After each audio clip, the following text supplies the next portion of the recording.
Jadi teman-teman, kalau Apandu udah overselling gue di thread itu, ketahuilah itu overselling, gue tidak se-prepared itu juga. Jadi intinya, gue kalau mau bilang ngomongin ini 2024 trends, tapi ini sebenarnya ada beberapa yang sebenarnya nggak baru-baru banget. Jadi bisa dibilang tren, bisa dibilang guideline, terus nanti juga ada beberapa poin yang memang, apa ya, nice to have aja gitu, nggak perlu kita ikutin, belum tentu kita perlu adaptasi sekarang. Jadi mungkin mindsetnya adalah kita selalu sesuaikan dengan konteks dan kebutuhan kita lah, kayak gitu, kurang lebih begitu. Jadi yang pertama gue bakal coba untuk pecah ini jadi per kategori ini, platform, content, people, sama teknologi gitu ya.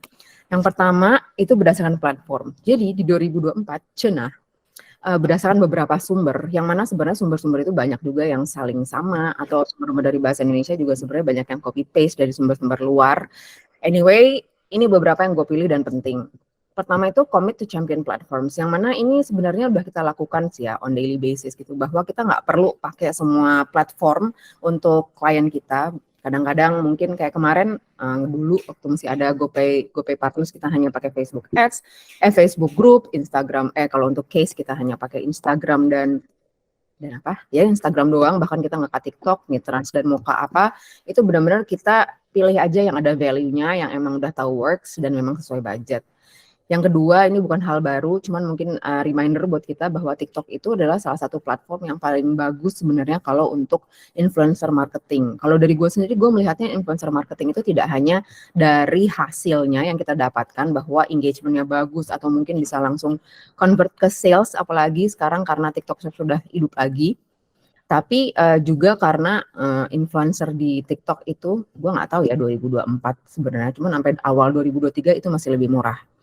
LinkedIn, nah ini menarik sih menurut gue. LinkedIn itu no longer be just about jobs and professional content, yang mana udah mulai, at least di konten-konten di organisasi dan brand luar kali ya, udah banyak kreator atau brand atau seorang founder, pokoknya seorang tokoh, dia being more vulnerable gitu. Kadang-kadang dia bisa bilang, iya gue struggle dalam bisnis gue di sini. Atau brand yang ngomong itu gitu ya. Iya gue gue eksperimen di strategi A, strategi B, tapi it doesn't work gitu. Jadi bear with me bahwa mungkin brand ini akan slow down di tahun ini. Jadi kayak gitu-gitu. Akan lebih vulnerable, tapi gue nggak tahu apakah ini bisa applicable untuk semua konten. Mungkin Mitrans dan Moka yang masih terlalu nggak bisa sebelak-belakan itu juga belum bisa kita adaptasi. Cuman ini adalah sesuatu note yang mungkin bisa kita coba kalau misalkan mau increase engagement ya, gue rasa begitu. Sometimes boys have hard time expressing. Oke. Yang kedua, nah ini ternyata memang sudah ada disebut di mana-mana di 2004 tren ini. Authenticity is fundamental. Dan ternyata sudah kita adaptasi di proposal SSI yang terakhir kemarin. Nah, jadi ini salah satu trigger utamanya adalah sebenarnya dari AI gitu ya. Semua orang pakai AI, komen, caption, even image, semua gampang-gampang aja kalau mau pakai AI, bisa berbayar, bisa gratis. Akhirnya authenticity itu bisa mulai berkurang gitu. Jadi memang kalau di sini tulisnya kita kayak harus redefine real dan authentic itu tuh yang seperti apa. Itu jadi mungkin bisa jadi bahan diskusi kita juga nanti, bisa per brand atau kita bisa concap as an organization bahwa authentic itu mau kayak apa. Apakah kita mau regenerate ID-nya boleh pakai AI tapi kemudian kita bikin kontennya enggak, atau bagaimana kita bisa tweak-nya. Bisa tweak. Ini gue juga naruh beberapa konten ya. Kayak ini misalkan kalau nggak salah ini, aduh lupa nama kreatornya, pokoknya nama orang, Research Therapy itu ada tulisannya. Dia tuh selalu wawancara orang dan menurut gue walaupun ini effort banget ya, tapi dia salah satu konten kreator paling otentik saat ini yang gue temukan gitu, salah satunya. Sometimes boys have hard time expressing their feelings. Guys are tough and stuff. They don't want to feel weak. Yeah. Is it actually weak to talk about your feelings? No, that's not weak. It's really strong. You actually have to express your feelings to someone, because if you don't express it, then nobody's gonna know how you feel. If you're in a man friend group, don't worry about expressing your sad feelings, and even if people call you weak, don't listen to them. Ya, itu contohnya. Kenapa gue ngambil konten ini sebagai contoh? Tadi ngomong-ngomong kedengeran nggak suaranya? Aman, Mek. Oh ya, oke. Jadi Research Therapy ini dia pertama dia yang wawancara anak-anak, kayak anak-anak itu biasa kita anggap sebagai apa ya? Ya manusia yang belum utuh gitu ya. Jadi logikanya juga belum full gitu. Tapi kemudian anak-anak sering ngasih kita insight yang kadang-kadang di luar nalar tapi benar gitu.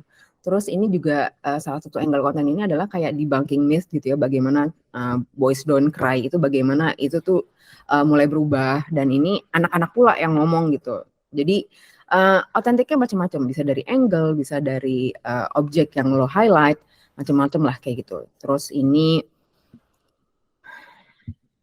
contoh dari TikTok ya. Kelihatan nggak TikTok page-nya? Kelihatan. Alright, nah ini mungkin ada yang pernah konten ini juga ya. Ini salah satu contoh menurut gue, dia utilize AI in a way, tapi di sisi lain bagaimana ide dia untuk masukin promptnya itu dan juga hasilnya yang ternyata cukup mengagetkan, itu ada sense of authenticity di situ.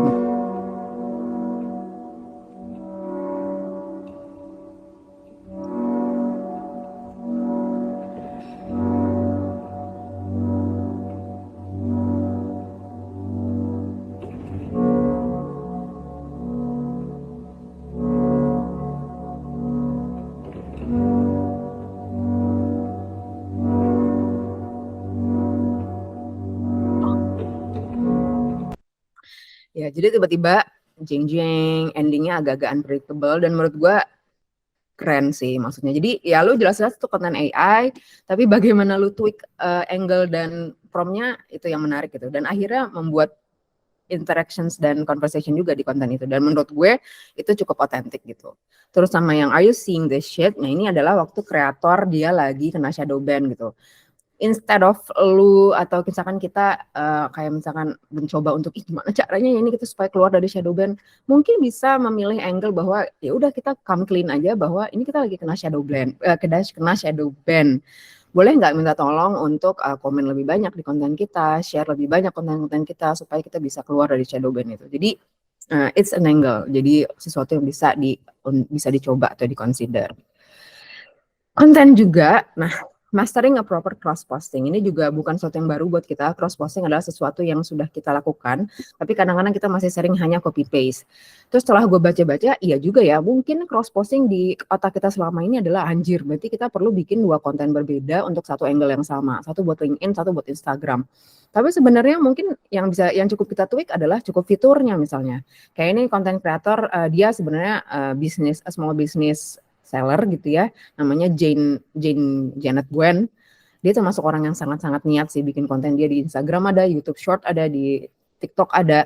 Tapi kadang-kadang dia kayak cross postingnya simple aja gitu. Mungkin di YouTube Short dia kayak gitu aja, jualan biasa aja di kanan. Tapi ketika dia di Instagram Stories atau Reels, karena dia juga pasti pakai profile yang bisnis, jadi dia ada fitur poll, ya udah dia tinggal nambahin fitur poll gitu. Terus mungkin kalau dia repost lagi di LinkedIn, di TikTok, dia tinggal nambah hashtag yang yang relevan, atau mungkin dia kayak tinggal ganti ininya aja depannya gitu, kayak hi TikTok gitu. Jadi tambahin gitu terus nyambung lagi ke video yang sama. Jadi kadang-kadang maybe it's good not to overthink. Jadi kayak ya udah kita tambahin aja fitur atau optimize fitur yang ada saat kita cross posting. Itu salah satu contohnya aja. Jadi menyesuaikan, cuman mungkin kita bisa latihan untuk mastering the art of proper cross posting gitu. Nah, ini again bukan sesuatu yang baru tapi terus bertahan di 2024. FaceTime style video, ini gue lupa deh, ini gue ngeling gak sih? Oke, pokoknya cukup jelas ya sebenarnya dari judulnya. FaceTime style video itu sebenarnya awal-awalnya tidak pernah, yang gue perhatiin ini tuh nggak disebut sebagai FaceTime style di video gitu, kayak orang monolog aja gitu. Cuman kemudian udah makin banyak kreator di TikTok yang kayak sambil tiduran di kasur, terus lu kayak bikin konten aja in-time. Jadi kayak orang FaceTime gitu, lu kayak ngobrol gitu sama orang. Atau nggak kadang-kadang live gitu di TikTok atau di Instagram sama John Mayer atau sama siapa gitu, itu berasa kayak wow kita lagi FaceTime ya sama idola kita. Nah itu sebenarnya meningkatkan kedekatan dan ternyata bisa, kalau untuk beberapa case mungkin terutama audiens yang Gen Z itu bisa meningkatkan engagement juga. Nostalgia core seperti yang Ernie juga sudah sampaikan dari sisi desain.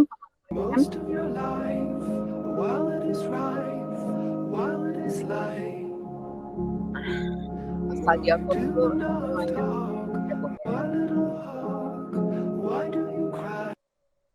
Formatnya bisa macam-macam, kayak kita bisa mau video, itu apa mau karusel atau kita mau kreativitas apapun itu ya, dan itu sebenarnya udah banyak diadaptasi sebenarnya sama akun-akun media atau akun-akun yang anonim. Cuman intinya nostalgia core itu gue juga nggak tahu ya, mungkin secara psikologi kenapa itu menjadi menarik lagi, apakah era kita sekarang udah bikin pusing banget sehingga semua orang pengen balik ke masa dulu. Cuman intinya memang nostalgia core itu selalu menarik buat audiens. Kayaknya kalau yang gue perhatiin sih nggak hanya untuk Gen Z tapi untuk millennials juga, atau gue nggak tahu soal boomers, cuman mungkin bahkan bisa lebih kuat lagi terasanya karena boomers sudah lebih panjang lagi gitu hidupnya. Foto dump itu bisa dibilang, ini gue klik dulu. Foto dump itu dia lebih kayak instead of lu kayak foto dump tuh kayak kompilasi, tapi ala Gen Z tuh foto dump tuh kayak ya udah yang highlight nggak penting, yang salah-salah, apa tuh istilahnya kalau BTS yang salah-salah tuh bloopers. Nah, kalau misalnya kayak bloopers apapun itu cukup menarik untuk diangkat instead of kita misalkan highlight of the year gitu. Jadi kalau mau lebih personal, lebih vulnerable juga, kita bisa pakai angle foto dump itu instead of highlight of the year atau highlight of the month. Jadi foto dump of the month itu juga bisa. Justru yang sampah-sampahnya yang dikeluarin yang mungkin bisa membuat orang kayak, ih ya juga ya nih orang ternyata bisa jelek juga gitu. Lalu ini ada video duration yang terkait dengan durasi konten gitu ya. Jadi itu gue lihat ada beberapa sumber berlawanan ya gitu ya, dan bilang ini long form content returns. Ada juga yang video ads makin lama makin pendek, terus attention span kita udah sangat pendek kayak gitu-gitu, dan itu bingung juga ya ini mana yang benar gitu. Jadi memang menurut gue satu-satunya solusi adalah bereksperimen gitu. Bisa jadi brand A works dengan long form content, tapi kalau yang brand B enggak, ya maka kita harus membuktikan itu dengan data juga, bereksperimen. Jadi kalau misalkan kalau gue lihat kalau long form content itu yang dibicarakan sama ya sumber-sumber ini itu banyaknya kalau misalkan kita bikin kayak vlog, kayak daily vlog. Jadi kan cukup menarik ya, kita kemana-mana walaupun kayak cuma gitu doang, cuman somehow ngeliatin hidup orang tuh menarik gitu. Cuman kalau misalkan long formnya berupa kuliah panjang yang bikin pusing, bisa jadi itu nggak works. Jadi memang akhirnya tergantung kontennya dan tergantung audience dan nature brand kita juga. YouTube Short is on the rise, itu sudah jelas. Ini mungkin sesuatu yang kita perlu seriously consider untuk semua brand kita. Bisa disamain aja sama TikTok atau Reels, atau ngambil aja dari video kita yang udah ada terus dipotong bite size, karena lumayan banget views-nya, apalagi kalau kita mau buat nambah-nambahin KPI atau mau memperluas reach. Jadi consider this too gitu. Oke, ini masuk ke people. Lalu yang pertama adalah nano dan micro influencers itu katanya lebih oke performanya daripada macro influencers. Tapi menurut gue balik lagi ke objektif, budget dan audiens kita. Kalau objektifnya bodo amat dengan engagement, yang penting bodo amat dengan KPI yang lain, tapi yang penting reach-nya tinggi, ya udah nggak apa-apa sih pakai macro influencers menurut gue. Tapi kalau perlu sesuatu yang kayak misalnya kayak case gitu ya, lo case kan dia perlu ambasador yang benar-benar membuat orang actually ngomongin itu, isunya itu, narasinya itu sedikit demi sedikit, tapi benar-benar convert dan akhirnya peduli, itu nggak apa-apa pakai nano dan micro gitu. Terlebih kalau memang budgetnya ada, nggak ada, jadi ya nano dan micro akhirnya jadi pilihan juga. Itu juga gue kasih screenshotnya, kayak pros and cons-nya kalau misalkan pakai nano influencers ya, micro juga sama sih gitu. Jadi mungkin salah satu cons-nya adalah slower results. Artinya slower results itu kadang-kadang dia memang kalau ketika lagi di post, bayangin kalau misalkan ada Raffi Nagita nge-post, pasti yang like tiba-tiba langsung 1.000, 2.000, gampang banget naiknya. Sedangkan kalau misalkan yang nano atau micro influencers, mungkin kalau ketika posting, kita ada performance itu kayak penambahannya, nih setelah sehari nggak ada yang komen, setelah sehari baru ada 100 likes misalnya. Cuman as time goes by, karena misalkan si influencer itu sangat relevan dengan topik yang kita angkat, akhirnya si algoritmanya itu membantu konten itu naik perlahan-lahan kayak gitu. Jadi menurut gue pengertian slow results-nya di situ, dan sesuatu yang perlu kita sampaikan ke klien ketika kita mau mencoba menggunakan atau memilih nano and micro influencers ini. Lalu ada poin yang kedua, engagement on DM itu counts. Ini poin yang menarik menurut gua. Ada yang menyebutkan beberapa sumber bahwa semakin banyak konten-konten iklan di feed kita, di stories kita, orang-orang kayak capek juga lama-lama. Ya udah, sebenarnya gue lakukan juga gitu. Kalau ada konten menarik, instead of gue komen atau apa, gue kirim-kirim aja DM gitu, atau bahkan gue ngobrolnya lewat DM gitu. Jadi itu menjadi pertimbangan kita, apakah kita mau encourage audience buat ngirim DM aja ke kita, walaupun itu mungkin jadi agak PR untuk admin. Yang kedua, apakah kita mau menjadikan engagement di DM atau interaksi di DM itu masuk ke KPI kita. Karena ada tren peningkatan engagement yang terjadi di DM. Lalu kita masuk ke teknologi. Jadi teknologi yang pertama adalah, ini bukan baru juga, tapi mungkin kita perlu fokusin lebih banyak. Jadi social media sebagai search optimization, bahwa kita perlu lebih banyak memasukkan keyword-keyword penting di caption, di apa tuh namanya, ya di konten kita itu sendiri. Tidak harus hashtag, tapi captionnya itu sendiri gitu ya. Nah ini bahkan TikTok sendiri punya tools keyword insights gitu, yang bisa kita pilih berdasarkan country-nya, industri, objektif, dan keyword type-nya gitu. Ada secara popularity ada berapa orang yang make. Habis itu bahkan ada CTR-nya, cost through rate-nya. Aduh, muncrat. Cost through rate-nya itu jadi kayak udah divaluasi lah sama si TikTok itu gitu, bahwa kalau misalkan keyword itu seberapa tinggi, seberapa banyak yang misalkan ini salah gua beribet. Jadi ada satu konten dengan keyword tersebut sudah keluar, habis itu ketika diklik konten yang ada keyword itu, nah itu dia menyumbang ke angka CTR gitu. Jadi semakin banyak orang yang ngeklik ketika ngeliat konten itu keluar, maka semakin tinggi CTR-nya. Nah dia oke banget sih menurut gue, dia udah menyediakan gitu tersebut gitu. Jadi mungkin dia tuh menyediakan ini karena nature TikTok juga yang bisa langsung convert ke sales gitu ya. Jadi dia ngasih tahu CTR-nya gini, jadi seller itu udah tahu bahwa oh ya udah gue fokus di keyword-keyword ini aja gitu. Terus bahkan si TikTok juga udah punya AI tools-nya sendiri.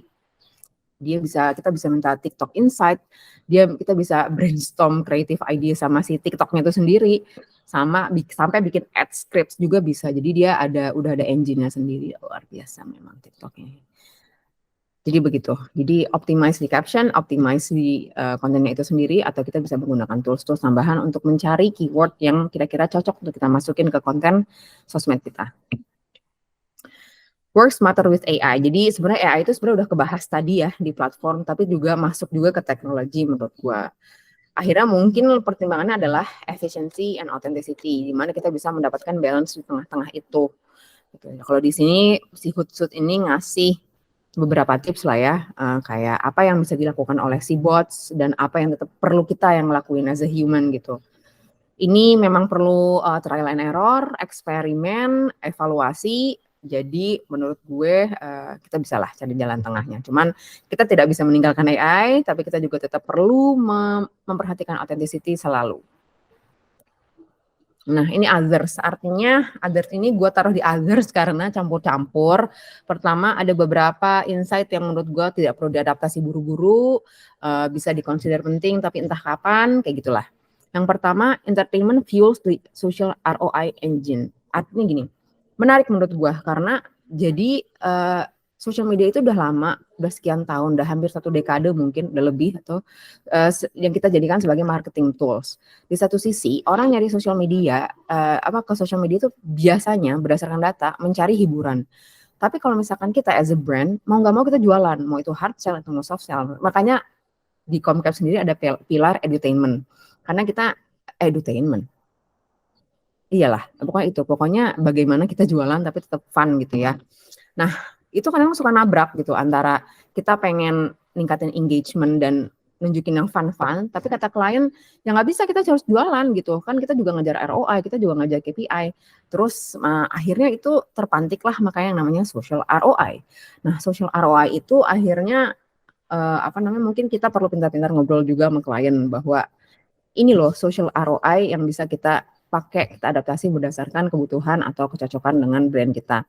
Misalkan kita mau pakai engagement, followers, impressions, jadi kita nge-push mereka atau memberikan edukasi lah ke mereka bahwa ya udah matrix ini tuh bisa kita jadiin bisnis ROI lu gitu, tidak hanya misalkan sales atau apa gitu. Karena memang benar kan sebenarnya kita bisa jualan yang actually convert to sales lewat social media. Jadi social ROI itu akhirnya kayak perlu ada terus gitu ya. Gue nggak tahu di brand kita tuh udah sekonsisten apa, cuman sesuatu yang perlu diconsider. Yang kedua, social media provide solution for impatient customers. Ini miteran sebelum muka banget ya. Jadi memang banyak impatient customers yang tidak puas dengan customer service di email atau di tools-tools mereka yang lain, larinya tuh ke sosmed. Karena memang di sosmed itu somehow mereka berekspektasi dan memang seringnya terjadi kalau solusi itu datang dengan lebih cepat dan lebih tepat gitu. Nah itu mungkin kalau misalkan itu udah akhirnya takes up too many man-hour, itu mungkin kita perlu cari solusi semacamnya, apakah kita bisa mulai memakai AI untuk reply komen yang berulang atau problem-problem yang berulang seperti itu. Karena memang customer itu jatuhnya larinya memang pasti ke social media untuk fast solution gitu. Lalu poin-poin berikutnya mungkin nice to have juga, advertisers capitalize on the popularity of mobile gaming, bahwa gue sendiri beberapa game yang gue mainin isinya iklan mulu dan itu macem-macem, dan itu adalah menjadi tempat yang cocok juga untuk beriklan. Lalu AR mungkin belum terlalu populer, tapi katanya projected di tahun ini bakal lebih populer dan lebih banyak usage-nya. Lagi-lagi kalau saat ini sih gue belum melihat kebutuhan dan yang bisa langsung diaplikasikan ke brand kita. Tapi kalau misalkan kita punya klien kacamata misalnya, kita bisa menggunakan AR untuk nge-build, bisa nyoba-nyoba kacamata langsung, berbagai model kacamata gitu di websitenya pakai AR, itu bisa mungkin semacam itu. Sama Threads is getting bigger di Meta. Gue nggak tahu ini tips doang, benar-benar tips atau mereka jualan terselubung ya ngasih poin ini. It could be both. Jadi pada akhirnya Threads itu juga, gue nggak pakai Threads ya, gue belum merasa perlu. Cuman katanya dia nambah-nambah fitur terus, sama seperti X atau Twitter gitu, kayak bisa DM atau caption yang bisa makin panjang semacam itu, supaya bisa menggait pengguna lebih banyak. Begitu. Udah deh, jadi intinya dari segala macam tren atau guidelines yang kita temukan atau tips-tips yang kita bisa baca di internet, menurut gue tetap 4 ini yang bisa kita jadikan patokan. Selalu lihat konteks dan objektif kita, brand kita tuh apa, perlunya apa yang dikejar. Eksperimen itu perlu, kita nggak bisa bilang strategi A itu nggak works kalau kita nggak coba. Lalu setelah kita coba, kita harus memantau reaksi audiens dan kita membuktikannya dengan analytics. Sama yang terakhir itu ya udah dievaluasi, oh ternyata strategi A works, bisa kita lanjutin, strategi yang lain nggak oke, jangan dilanjutin. Jadi demikian, terima kasih. Sebenarnya mau nambahin sih Kak, kalau misalnya untuk di TikTok sama short YouTube, kalau pengetahuan aku, kalau TikTok itu sekarang lagi gencarin naikin konten-konten yang berbentuk carousel kayak gitu. Terus yang kedua, TikTok itu kan sekarang udah ada SEO-nya. Nah, jadi kalau misalnya konten kita kebaca sama SEO TikTok tersebut, maka konten kita bakal dinaikin sama algoritma TikTok. Nah, cara misalnya kalau kita bikin konten supaya bisa terbaca sama SEO, mungkin kita misalnya mau bikin konten di judul covernya itu cara bikin kue. Nah, nanti tuh di captionnya ulang lagi cara bikin kue, nanti tuh tambahin sekresi kita mungkin, dan juga ditambahin hashtag-hashtag yang relevan dengan cara bikin kue tersebut. Terus yang kedua, kalau misalnya pengalaman aku, kalau untuk YouTube Short, itu mereka nggak mikirin banget durasi gitu. Jadi meskipun kita mengupload video misalnya 20 detik, padahal kan di situ sebenarnya maksimalnya 60 detik, tapi kalau 20 detik itu bermakna dan banyak orang yang komen, nah maka views-nya bakal naik gitu. Soalnya kemarin aku pernah bikin konten YouTube Short dan itu aku akuin itu salah secara substansi dan banyak dikomen sama netizen yang mah benar, bah ini kontennya salah, bla bla bla bla. Tapi justru konten yang salah itu tuh views-nya naik dan subscriber-nya juga nambah gitu. Sedangkan aku bikin kontennya secara substansi itu benar dan itu sepi gitu Kak. Gitu, dan mungkin semakin engage konten kita, maka algoritma sosmed tersebut bakal naikin juga konten-konten tersebut. Udah itu aja Kak, makasih. Boleh loh nanti di-share secara tertulis di thread meeting ya. Tolong ya Kak share. Biar kita nggak lupa. Bagaimana dengan potensi broadcast channel Instagram, communities feature channel di WA, IG thread untuk mainstreaming naratif? Tunggu ya, bahasanya gue ulang dulu. Belum menemukan yang Apandu tanya sih sebenarnya, harus mencari lagi sebenarnya. Gue paling bisa bicara ngomongin broadcast channel juga dulu kali ya, karena tadi ada tren bahwa orang-orang lebih banyak yang lari ke DM, dan apa namanya, gue juga ikutin beberapa broadcast channel dan gue merasa ada beberapa hal-hal menarik yang di-share creators hanya di broadcast channel. Bisa jadi trennya oke kalau menurut gue untuk broadcast channel. Kayak Case juga kan, Aurel juga udah mulai maintain broadcast channelnya Case. Ternyata cukup engage gitu. Maksudnya gue pikir bakal, ya walaupun belum heboh ya, dari 13.000 followers, mungkin masih seratusan, belum nyampe 200 lah ya interaksi per broadcast. Tapi it's a good start menurut gue. Jadi worth to try kalau untuk si broadcast channel. Instagram thread, gue yang tadi yang gue bilang sih A ya. Kalau gue sih ngeliatnya masih banyak itu celah itu jadi jualannya Meta. Tapi ntar gue harus mencari lagi untuk kayak objective case-nya atau objective results-nya itu sebenarnya seperti apa. Ini apa nih, A? Dalam mainstreaming naratif, jika memang organisasi memiliki budget dan resource yang terbatas, sebaiknya organisasi fokus ke platform apa dan bagaimana rekomendasi direction-nya? Ih, wow, pertanyaannya dalam sekali. Ini harus satu sesi lagi. Tunggu, apa metode yang penting untuk diukur dalam... Oke, yang mainstreaming naratif, platform apa? Pertama, balik lagi ke audiens menurut gue ya, dan bagaimana dia mau dipersif objektifnya, apakah dia mau edukasi, apakah dia mau sales, apakah dia mau, ini dari kacamata gue ya, apakah dia mau reach atau awareness doang. Instagram sama TikTok memang menurut gue penting gitu. Tapi kalau resource-nya terbatas itu tergantung. Kalau misalkan kita punya banyak anak muda, say di di tim kita atau di kantor kita gitu ya, maybe it's a good idea to have a TikTok, karena kita bisa bikin TikTok terus dan mereka emang lebih savvy gitu. Jadi kalau misalkan audience, dan kalau misalkan kliennya oke dengan ditampilkan brandnya seperti itu di TikTok yang jauh lebih luas dan fun, itu menurut gue TikTok oke. Tapi so far Instagram masih oke. Twitter, nanti mungkin gue pengen nanya balik kali ya, kalau Twitter bagi teman-teman yang suka main Twitter, menurut teman-teman bagaimana untuk brand? Karena kalau untuk kreator gue juga ngelihatnya kalau mereka sponsor gitu suka paling sejauh itu gitu, mereka sponsor sama si kreator. Apa matriks KPI atau OKR yang penting untuk diukur dalam pengarus utamaan narasi? Ini gue kayak lagi dites deh sama bosku. KPI, OKR yang penting untuk diukur. Engagement masih penting. Engagement menunjukkan bahwa ya seberapa karena engagement itu sendiri, kalau itu kan juga kayak refleksi dari hasil konten kita gitu ya. Kalau misalkan konten kita bagus, engagementnya jadi bagus, itu berarti validasi bahwa konten kita memang menarik dan relevan untuk audiens kita. Plus itu akhirnya menambah juga organic reach dan organic performance-nya secara algoritma ya. Jadi itu paling penting kayaknya, engagement, interactions kayak gitu.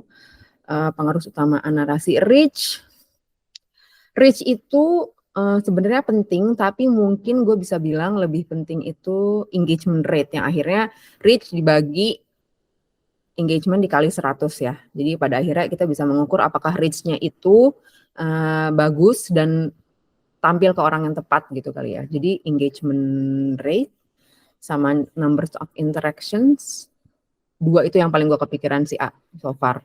Monggo kalau mau disanggah. Enggak, kalau Twitter menurutku kalau brand dia lebih ke riding the wave kayak meme atau nimbrung yang lagi rame. Jadi kan Twitter banyak inside jokes-nya ya. Jadi kadang kalau ada brand yang bisa tap in dengan pas, itu dia bakal ikutan rame juga. Tapi kayaknya kalau secara organik banget yang kayak benar-benar nge-tweet secara independen gitu, harus ini banget sih, mungkin native banget kayak Netflix sih yang menurutku masih perform yang tanpa sponsor gitu-gitu ya. Soalnya sisanya mostly kayak ads gitu. Jadi yang secara nature tuh emang kayak dia cocok ngomong pakai meme, cocok pakai ngomong bahasa slangnya itu kayak Netflix kan juga dia promosiin filmnya kayak bener-bener di konteksnya diinin banget kan, kayak pokoknya gitu kayak dijadiin meme juga tokoh-tokoh filmnya atau apa gitu. Sama ini kali ya, gue sebenarnya kayak kalau menurut gue misalkan kayak konten kayak Case itu kalau sebenarnya si miminnya siap gitu ya, kalau dari kitanya siap untuk selalu membalas omongan netizen, boleh-boleh aja sih masuk ke Twitter gitu. Cuman pertama yang kita balas itu kita harus bisa balas secara data dan benar, tapi juga witty gitu. Jadi harus dipersiapkan resource-nya sih kalau menurut gue. Saya Aurelia, apa itu? Bicara kau nak. Boleh Rel, ceritain Rel. Oh, enggak, apa namanya, ngomongin broadcast channel. Tadi kan kami sempat mention kayaknya broadcast channel tuh buat content creator gitu kan, yang apa namanya, yang pengikutnya yang lebih mau eksklusif gitu update dari kreatornya. Tapi sekarang tuh kayak ada exclusive feature gitu di Instagram yang berbayar kayak 69.000 per bulan, 9.000 per bulan, dan apa namanya, ya itu buat konten-konten eksklusif cenah dari kreatornya. Iya benar, ada yang subscribe. Mungkin ada yang sudah subscribe ke kreator kah di sini? Guys, gue sih belum rela. Nggak tertarik. Iya. Yoi. Silakan ada lagi. Gue ada tapi yang lain dulu. Itu gue juga belum tahu. Ada yang tahu nggak mungkin Mimin Aurel dan Mimin Tria soal kasih gift? Itu gue belum pernah nyoba bagaimana mekanismenya, apa yang diterima oleh kreator. Kasih Mungkin gift di TikTok ya? Itu di Instagram. Di Instagram ada gift juga. Udah ada. Tapi kayaknya belum bisa semua ya. Nggak tahu, Areza, lu pernah nyoba cari tahu, A? Gue pernah lihat di YouTube. YouTube udah pada tahu kali ya. Cuman gue nggak tahu dari rupiah udah bisa masuk apa belum. Di Instagram juga gue udah lihat, udah ada akun, udah ada icon kadonya. Cuman gue nggak tahu rupiah udah diterima atau belum. Iya, jadi mungkin kayak eligibility-nya dulu kali ya. Jadi kayak biasalah sedikit demi sedikit di launch-nya, nggak semua langsung bisa. Gimana Tok? Gue nggak tahu Tok. Tito. Oh iya itu apa? Kalau waktu itu gue nyobain ini ngaktifin si GIF itu ya, cuman ternyata ribet banget kayak verifikasi KTP, terus pajak kayak gitu-gitu. Cuman nggak tahu, nggak ada yang ngasih GIF. Tapi lu udah aktif jadinya di PCU? Kalau di Reels gue ada icon GIF itu. Cuman gue belum pernah ngasih GIF orang sih, pengen nyobain cuman masih. Apaan lu coba ngasih Tito GIF pakai duit kantor apa lu? Gue kayaknya udah pernah hampir ngasih deh. Cuma waktu itu error di payment, tapi udah bisa.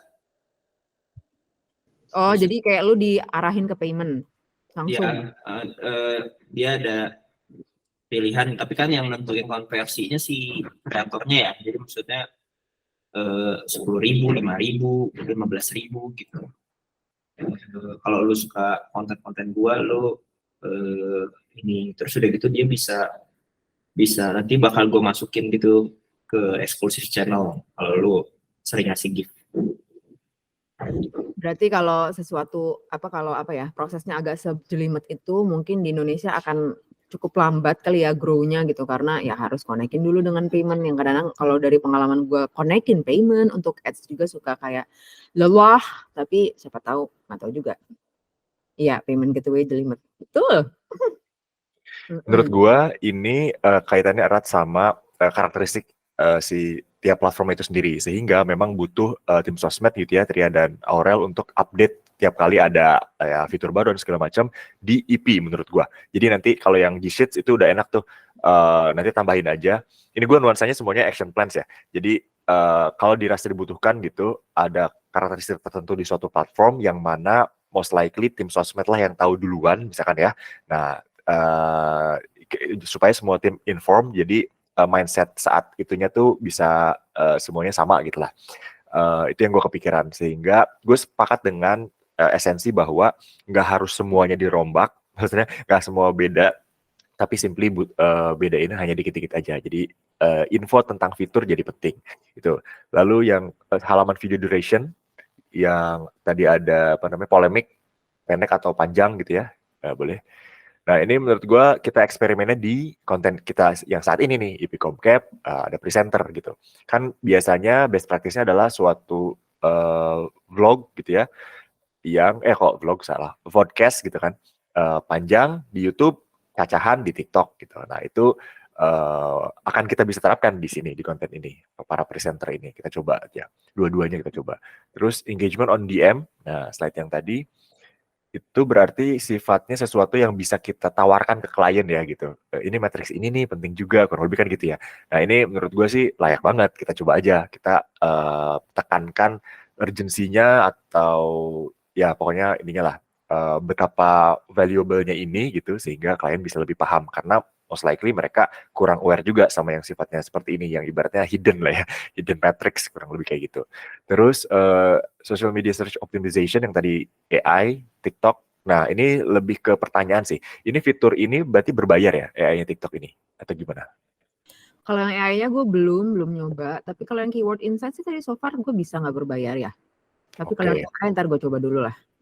Oke, ini mirip sama yang tadi, sifatnya semua harus perlu inform gitu tim produksi, sehingga kalau ada apa ya, entah itu forum yang reguler gitu, kita saling refresh gitu. Misalkan kita bikin ya apa ya, sebenarnya bisa di EP meeting sih, ketika nanti bahas projectnya gitu, bahas EP-nya, tapi ini jadi penting banget gitu untuk kita lebih efisien dan efektif gitu ya. Terus selanjutnya work smarter with AI. Yang tadi yang ada 3 poin, efisien dan otentik. Oke, nah gue pengen nambahin satu lagi, original gitu. Jadi kalau otentik mungkin lebih pada ya menjadi diri sendiri apa adanya, tapi originality adalah tentang tidak jiplak, tidak plagiat. Nah itu menurut gue penting, karena ya kita tahu bahwa banyak juga platform yang mengakses hasil kerjanya AI, terus dia bisalah ngecek plagiarisme gitu ya. Nah itu penting karena somehow ada beberapa reference yang kita pakai tapi kita bikin terlalu mirip saat ini gitu ya, di beberapa draft gitu. Jadi itu tambahannya. Terus social ROI, slide-nya tadi gue lupa ini apa ya poin gue.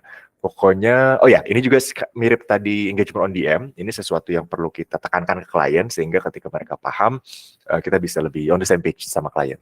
Itu aja, silakan kalau ada respons yang lain. Kalau ada ini dari Ami dulu boleh, sambil on cam. Gue sebenarnya mau ngobrolin aja sih, apa ya, perubahan atau pergeseran antara sosial media jadi pure media aja gitu, dimana orang-orang yang kita lihat di timeline-nya itu satu orang yang bukan kita kenal, dua kerjaan dia memang bikin konten aja gitu buat menghibur kita. Yang udah lama kayak gini tuh YouTube ya, kita kan udah nggak pernah tuh follow temen di YouTube, buat apa? Temen nggak bakal ngupload sesuatu di YouTube, karena yang ngupload sesuatu di YouTube itu pasti ya terkait bukan tentang kehidupan sosial lah. Mereka bukan iseng doang upload di YouTube gitu, nggak, beda. Jadi yang udah ada di YouTube itu kalau nggak urusan kerjaan, urusan brand, urusan kantor, atau urusan cari duit mereka sendiri gitu dengan konten.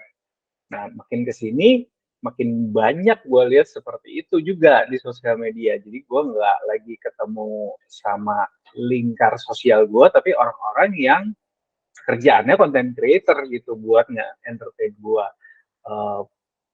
Apa ya, Twitter kan udah mulai bagi-bagi gaji tuh dari Elon Musk. Jadi makin di sini gue lihat makin aja orang yang kayak professional thread creator gitu. Jadi semakin terkikis lah lingkar sosial gue gitu. Begitu juga mungkin di, kalau di TikTok kalian masih di sini di TikTok coba react pakai emoji ya. Ada yang masih follow temen nggak?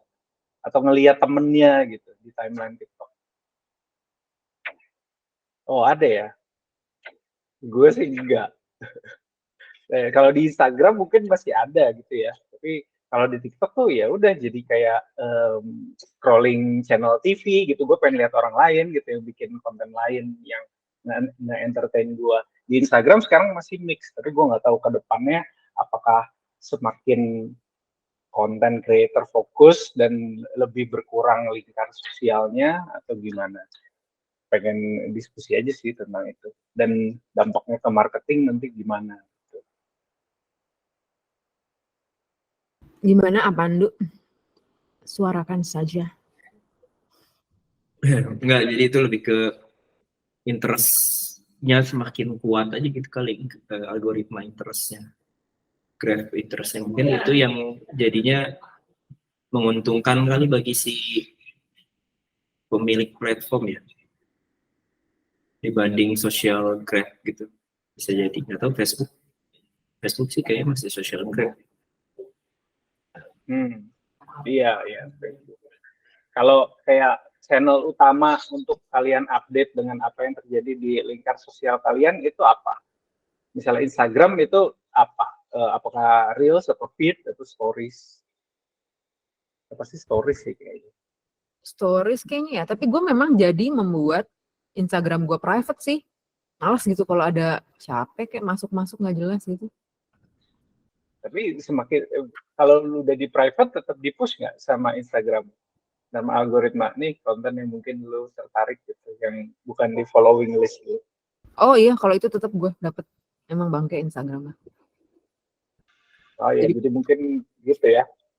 Mungkin audience yang kita incer itu nanti sebagai, kalau misalnya kita pakai sosial media sebagai marketing channel, itu bukan kayak primary.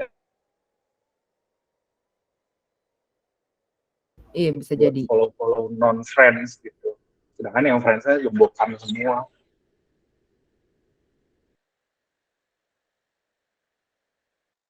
Oke. Kalau di Gen Z gimana? Gue penasaran.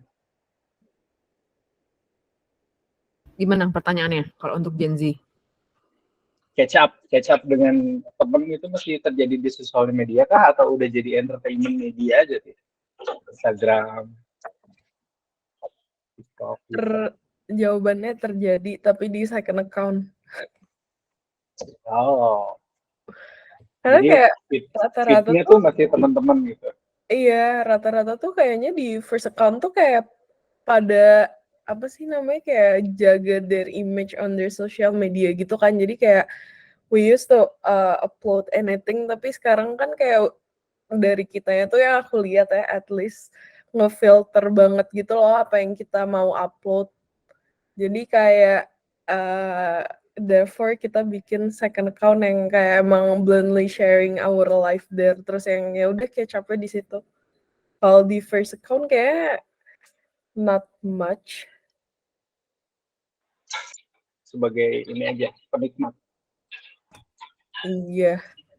Bahkan kayak in some cases ada jadi tuh first account-nya itu ya udah emang follow-followan sama temennya, tapi nggak digunain sebagai main account gitu loh. Malah dia kayak selain second account, dia punya third account gitu buat nge-followin kayak akun-akun media, terus kayak influencer, terus ya anything yang dia nggak follow tapi pengen follow gitu loh. Jadi kayak ada third account yang emang akun kosongan gitu untuk update dengan what's happening on the social media gitu. Gue nangkapnya juga gini ya, gue nggak tahu deh bener apa nggak asumsi gue. Siapa yang di follow itu juga akhirnya jadi bagian dari gengsi gitu. Jadi ya gengsi lah gue, masa gue ketahuan gue nge-follow ya tadi lah akun-akun media, influencer yang sebenarnya gue tertarik tapi tidak sesuai dengan brand gue atau estetik gue. Nah itu tuh bener nggak sih rel gitu bahwa siapa yang gue follow matters karena gengsi gue juga gitu, atau bagaimana teman-teman mempersif gue dari situ gitu. Terus pertanyaannya jadinya biasanya dia menjadi be yourself itu benar-benar nge-follow siapapun yang dia mau tuh di second atau third account atau yang account yang mana? Iya sih, kalau aku iya. Kayak aku nggak mau first account aku dilihat follow Ayu Ting Ting, kayak nggak mau. Jadi kayak yang dari tadi aku omongin adalah diri aku sendiri. Oh, oke, terima kasih. Ya, jadi aku third account-nya kayak nge-follow-nya tuh si Nana Mirdad lah, si Andrew White gitu-gitu. Jadi akun gosip. Jadi kayak, nah itu ya akun gosip itu di follow-nya di first account apa second account? Di third account. Jadi second nge-follow siapa, first nge-follow siapa tuh? First kayak ya udah yang buat temen-temen, terus kayak kalau second temen-temen tapi yang lebih deket, terus di dalam second account-nya ada close friend lagi. Terus third account ya udah buat nge-follow siapapun, online shop gitu-gitu. Terus kalau kita mau mengiklan kepada Gen Z, apakah kita perlu memperhatikan kira-kira kita targeting ke account mereka yang keberapa, atau ya udah iklan promosi aja, atau mereka online semuanya, gimana? Kalau aku sih nge-follow ya, kalau misalnya ngeliat di ads tuh pasti dari kayak fotonya dulu sih. Kayak kalau misalnya foto kayak si visualnya dulu. Oh, Kalau enggak, misalnya kalau kita visualnya dari brand nih, kita oh, brand mau pengen akun konten kita tuh sampai ke Gen Z. Nah, apakah kita perlu mengconsider bahwa kita tuh harus consider ini nyampe ke account second, first atau third mereka gitu ya, atau sama aja tiga akun ini toh akan ngelihat juga konten kita. kayaknya kalau aku pribadi sih kalau misalnya nih lewatnya di first account itu pasti kayak aku bakal pindah ke third account terus aku cari aku follow. Baik, agar historinya tidak Kalau ternodai. gue kirim-kiriman di DM antar account. Iya, atau itu juga bisa. Ketemunya di first, gue kirim ke second untuk di follow di second gitu.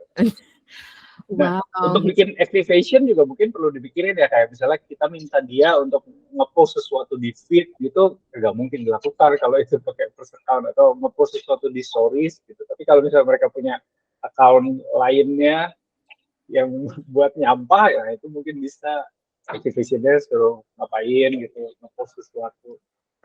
Dan berarti dari satu orang bisa menghasilkan 3 follow ke sebuah account ya. Iya, tapi kayak in some cases juga biasanya akun-akun yang kayak third account gitu-gitu tuh kalau misalnya ikut giveaway gitu-gitu pasti nggak bakalan bisa menang karena kayak akun aku followingnya 1000 tapi followersnya 0 jadi kayak udah akun bodong.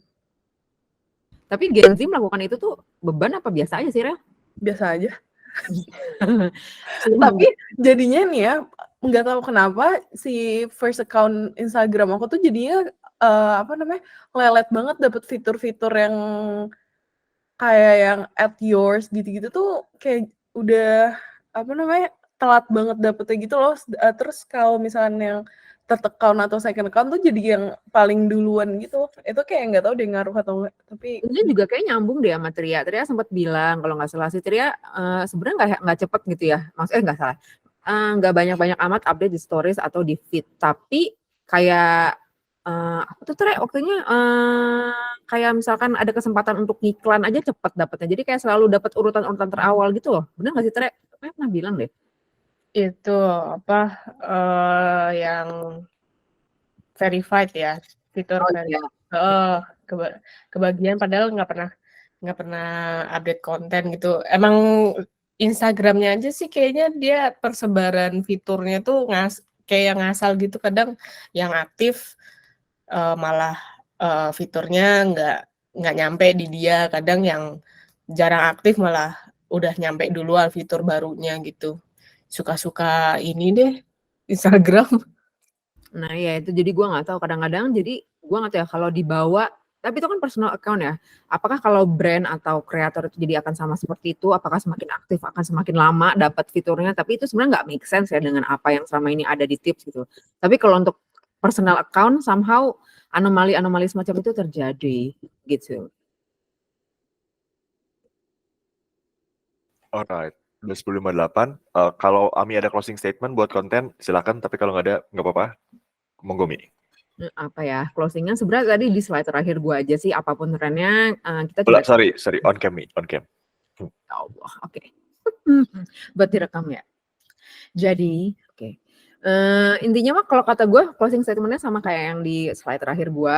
Mau apapun trennya, kita mencoba eksperimen dan evaluasi. Sama mungkin tadi tambahan dari Adani kali ya. Jadi kalau misalkan siapapun yang ngerasa punya tahu tren atau update terbaru atau kira-kira temuan yang menarik yang kira-kira bisa relevan dengan kerjaan kita, langsung aja share di Slack, cool staff, cool tools, cool atau creators atau apapun itu. Yang penting jadi kita semua terupdate gitu. Terima kasih.